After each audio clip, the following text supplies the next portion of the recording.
Welcome to another episode of Cloud to Ground, presented by Spanning. If you're a Google Apps user and you are worried about the safety of your data, and if you've not been reading the news lately, you probably should be, please come and visit us at spanning.com, and we would be happy to help you out. My guest today on the podcast is Mat Ellis, founder and CEO of Cloudability, which is a great company that makes a great product. Full disclosure, we use that product, and we absolutely love it. So welcome to the podcast, Matt. It's great to be here. Thanks very much. We have to, first of all, prove your cloud street cred to our viewers and our listeners. That's very important. We want to make sure that everybody knows we're not just blowing smoke, that we actually know what we're talking about. So how long have you been in the cloud game? Well, I've always been interested in this kind of distributed computing and looking for an opportunity to deploy it. But I moved to a company in Kansas City in 2007, late 2007, and we had a few troubles getting our ops working. And we had a lot of data to crunch. We needed to get the data crunched every day. And as the most recent hire, although I was a general manager, I was most recently a CTO, I got the task of dealing with these problems. And it became clear that one way of tackling it was to move on to the cloud. And that in 2007, early 2008, running Hadoop on the cloud was challenging. I obviously, I was a manager, I actually didn't do the work. But, being the guy responsible for the challenges, the problems, the timetables in that part of the world, it was a really interesting problem, very exciting to be able to, the idea that you could press a button and, oh, I've got another server, was just really novel. And that's my roots in the cloud. Okay, great. And so can you tell us a little bit about what Cloudability does? Cloudability is a service for companies that are making heavy use of the cloud, which today normally means things like infrastructure and Amazon Web Services, but can mean any variable computing cost.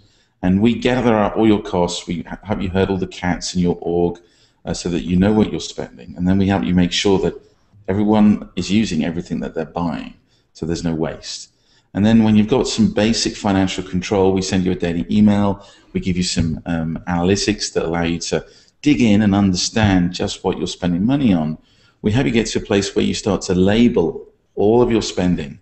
It can be a project code, it could be a cost code, and people often use different sets, geography, people, products. And now you know the true cash cost of your variable compute costs for these products, which means you can now start to divide that cost by the key business metrics. So, for example, here at Cloudability, we measure the cost of our free service separate from our revenue service. We have a free services do keeping an eye on your total bill, and that costs us 49 cents per user per month. And if my bill goes up to, say, $50,000 a month for that service, it should be because I've got 100,000 free users. And now it's much easier to make a decision about whether that's making us money, losing us money, how much money it's making or losing us. And really, we feel there's a big change underway in compute, in IT. We used to have to do all the planning up front, and we'd buy the computers and own them and operate them. But now you can rent it, and we have to learn a new skill, which is how to manage this stuff day to day. And in a way that manufacturing's had to undergo, from owning the cows to make a car seat, to now you just buy car seats every day, to go in your Toyota Camrys and let the specialists deal with all of that. So we're here to help companies through that journey. If you're using the cloud, you really should be using some kind of service like ours. And even if you're using it at a very low level, you should be thinking about using our free service that sends you an email every day, telling how much you spent. And that way you can just avoid some sticker shock when your bills come in at the end of the month.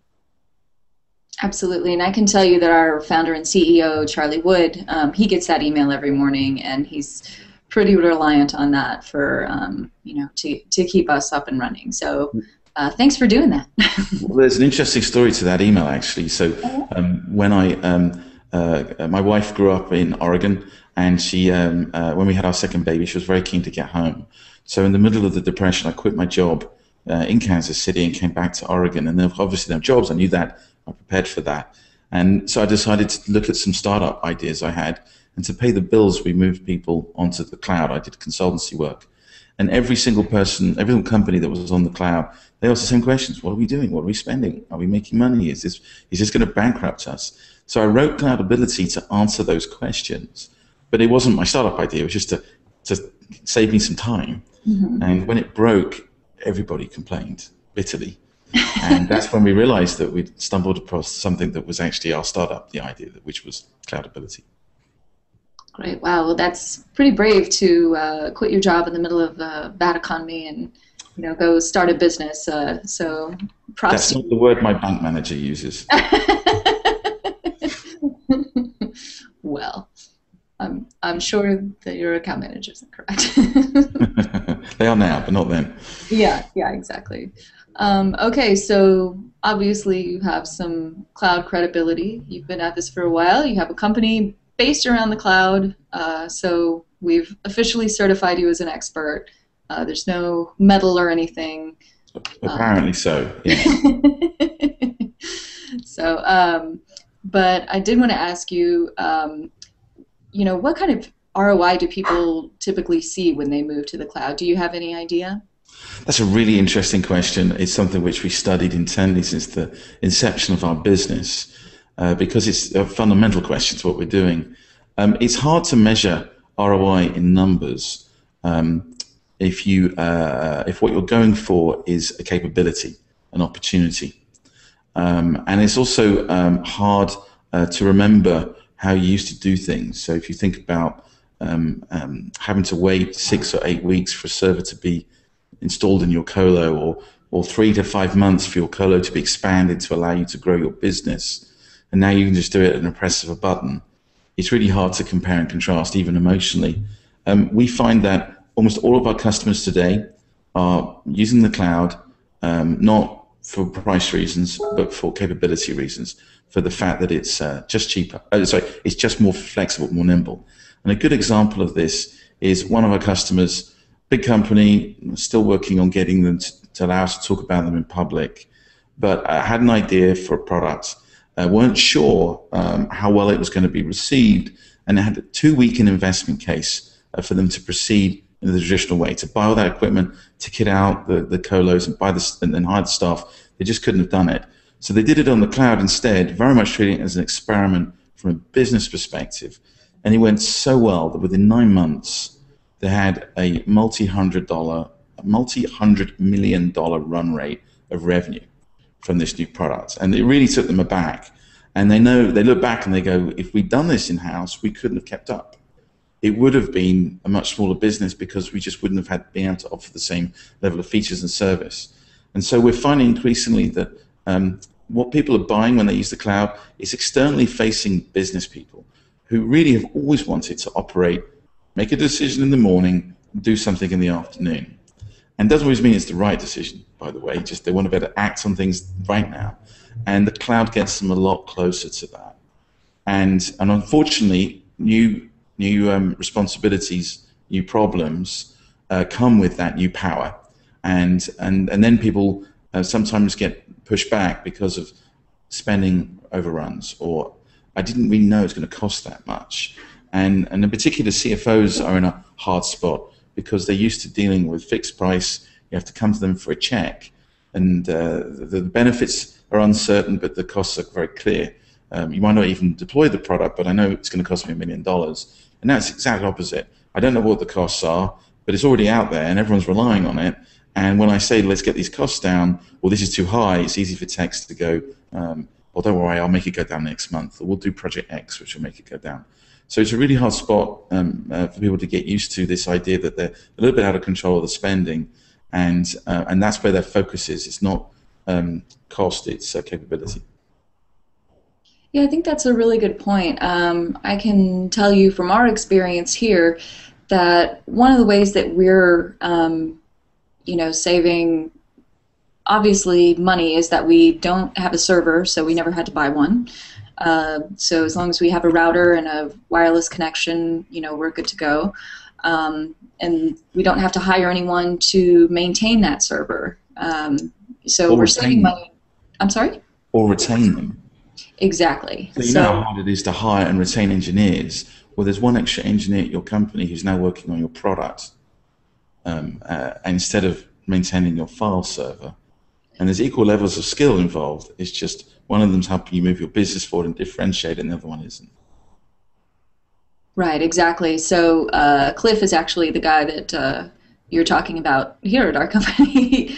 He's kind of our de facto IT person, but really, it's a matter of keeping the router up and running rather than keeping a server up and running. And so he gets to work on the product and actually, work on building new features and testing it out and making sure that it's stable. So that's really nice. So we're saving money, in those areas. So that's kind of an obvious one. But I can tell you from my personal experience, coming from a Microsoft environment at my last job and coming here, the downtime here has been,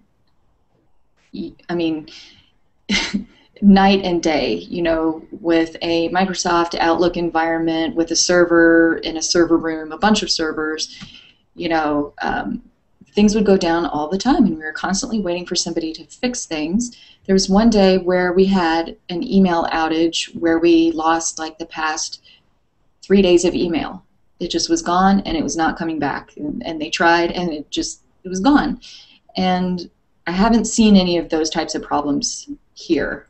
And fortunately, we have a backup service, so it's less likely. But nothing has gone wrong to kind of facilitate that event. So you're saving time and money by avoiding those types of instances. We had an interesting opposite problem. In the 90s, I was the Microsoft poster child, and I worked for people like Pepsi-Cola and Frito-Lay, evangelizing and seeking out and slaying the Lotus Smart Suite users and replacing them with Microsoft Office users. Mm-hmm. And we found that if we did a really good implementation, we couldn't retain the good people. So you'd have 200 people in an office, and there just wasn't enough interesting things for them to do. And then we had the other problem, which was the good people would go off and do bigger and bigger installations of Microsoft Office and Outlook and Exchange until they kind of reached their level of competency. And so it's a really skillful job. Managing an Exchange server and all that data takes an incredible amount of talent and skill. And unfortunately, Google also has that, but they've commoditized it. So those people who can keep together a very large Exchange environment should really be working on your business in its core products and not in its email systems anymore. And there's no better example of this than in the US presidential election last November. The Obama campaign for America, the Obama for America campaign were customers of ours, and they used our product, and they were exclusively cloud-based. So when they set up the business, they used shared file services instead of an Exchange file server. And they spent all of their time studying algorithms and expanding data. And Harper Reid, the CTO, he's often said in public, they get the Cloudability bill and they go, "Curse you, Cloudability," because they go and turn some stuff off. But their whole focus was on crunching data and improving their algorithms. And the Romney campaign, the Orca project, was just done how every other presidential campaign has been done. Massive investment in technology, some of the best people hired, but they spent a lot of time and effort on the infrastructure, on the comms, on setting up file servers, mail servers, and handsets. And it didn't have enough time to get it right. And they spent too much time on the infrastructure, not enough on the algorithms. And it's widely thought that made a really big difference in Obama's campaign. They had access to the data, they could put people in the right places, and the Romney campaign didn't have that. So to us, it's a really good example of what will happen to companies if you don't get your ducks lined up on this. But now you have new problems. So we find, for example, that when we use these shared file services, it's much harder to recover files when someone accidentally deletes a folder. And a really good example of this is we're in the Textiles program, and we're practicing with 10 other companies our demo day pitch, and our creative guy was working on our deck. And when he finished his work, he cleaned up and he deleted all the other files because he didn't want them in his folder anymore. And literally, he just deleted everyone's pictures for the next day. Now, fortunately, we were able to catch that in time and have him just press Command-Z, and it undid it all, and all the files went back. But if he walked off and not were available, I don't know what we would have done. And so, you have to put into place processes and products. We use spanning, for example, to make sure that if that happens to our Google Drive folders, that we can go back and get all of that data. And I'm always worried, we're a startup, we have a lot of people coming and going, that one day we'll delete the wrong email account. And now, my email is my most critical resource. If that account got deleted for any reason, I would be in the mud. So, there are these new problems that come with these new capabilities, and you're going to spend the same amount of time on stuff. It's just on different problems, and hopefully at the end of it, you'll be a lot more productive. Yeah, it's funny that you mentioned that, because I was talking to someone just the other day. He's a network administrator for a school district in Pennsylvania, and he was telling us this story about how he got an email earlier this week from his librarian saying that she had accidentally deleted their entire social studies curriculum. Whole thing, not a single file. The whole curriculum for the department. Was he able to recover it? No. Oh dear. No, they're still trying to figure out if there's any way that they might be able to get that data back. So that's definitely a new concern. It's not really a new concern. It's an old concern that's happening in a new platform now. And one of the things that I think that IT professionals and their bosses should know is that just because you move to the cloud doesn't necessarily mean that you should go and fire all your IT staff. There's a lot for them to still think about. There's things like backup, things like monitoring their usage and keeping up with those costs and making sure that there's no unprepared for spikes in usage that they can't manage. There's BYOD policies, there's disaster recovery, there's finally getting around to documenting all of those processes that everyone says is a best practice, but no one really has time to do because the server crashed again. So I think that that's important for people to know, that IT's role with the cloud, it should shift. It should shift in a new direction towards something more proactive and less reactive. Well, we have a very strong opinion about this. We think that the CIO's group is going to become smaller in numbers and in budget, but a lot more powerful in a fashion similar to the COO's office in manufacturing businesses in the 80s and 90s. If you make things, your COO is one of your most important critical functions, because otherwise you're going to be dead in the water. And what the COO is basically doing, particularly in the large distributed manufacturing companies, joining everything up and insisting that people comply with standards that allow you to integrate the whole manufacturing process. And we think that the CIO is going to become effectively the chief integration officer, with a team of people who are helping regulate the flow of data to protect the data so it doesn't flow out of the business, that people aren't pursuing the cheapest vendor who happens to be a shell vendor who's there just to get your data or your passwords, that your staff comply with the law and don't play fast and loose just to hit their goals. So I think there's a smaller role for a company that's all cloud-based. Obviously, there's going to be $3.5 trillion of spending on-premise. There's somewhere between $3 and $30 billion spending on the cloud, depending on whose estimate. So it's still a tiny fraction. I think Morgan Stanley estimated that it's going to, they think in the next 10 years it's going to affect 17% of global IT spending. So what's that, $600 billion of spending? So that means there's $2.4 billion of spending, $1 trillion of spending that's not on the cloud. So there's still going to be a lot of traditional IT, but for companies that are mostly cloud-based, I think there's a chance for IT groups to become more influential, more impactful.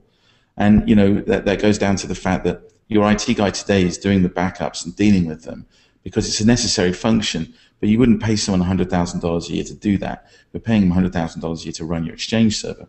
But when you don't need the Exchange server, what do you do about the backups? You still got to do them. And that's the important point here is, as you said, the same problems exist in different forms. I'm very grateful I can tick a box and pay a company like Spanning a few dollars and it's dealt with. And that there's your IT guys are making sure the backups are working, are recoverable, are safe, are secure, and not one of my IT guys. And instead of paying $100,000 a year, I'm paying $1,000 a year for a company our size. And what's that? That's 99% discount. and I've effectively got the same service. So, you know, it's time to think of the cloud as the solution, not the problem. And if you do that, but you've still got the same things to solve for, then I think you can get a positive experience at it. If you think this is a cheap way to not do stuff, you're gonna have a rude awakening. You're gonna lose your whole curriculum. Yes, absolutely. We've seen it before. So, well, Matt, I want to thank you so much for taking the time to talk to us today. For anybody watching or listening, if you are running a business in the cloud, you absolutely need Cloudability in your world. So please go to cloudability.com and check them out. Again, it's a service that we use every day, and we absolutely love it. And if you have a low cloud spending, we have a free forever product that will just stop you from having overages. So if you're using anything on the cloud, you really should be using a product like ours, even the free version. How much easier can they make it for you? That's very good news. Thank you, Matt, for being here today. Thanks to all of our viewers and listeners for viewing and listening. And once again, if you need backup for your Google Apps, and the guy in Pennsylvania would definitely tell you that you do, please visit us at spanning.com. We have a 14-day free trial, no risk, no obligation. Check it out and see if it's right for you. Thanks to everybody for watching Cloud to Ground. And my name is Andrea Bridges Smith, and we'll see you next time.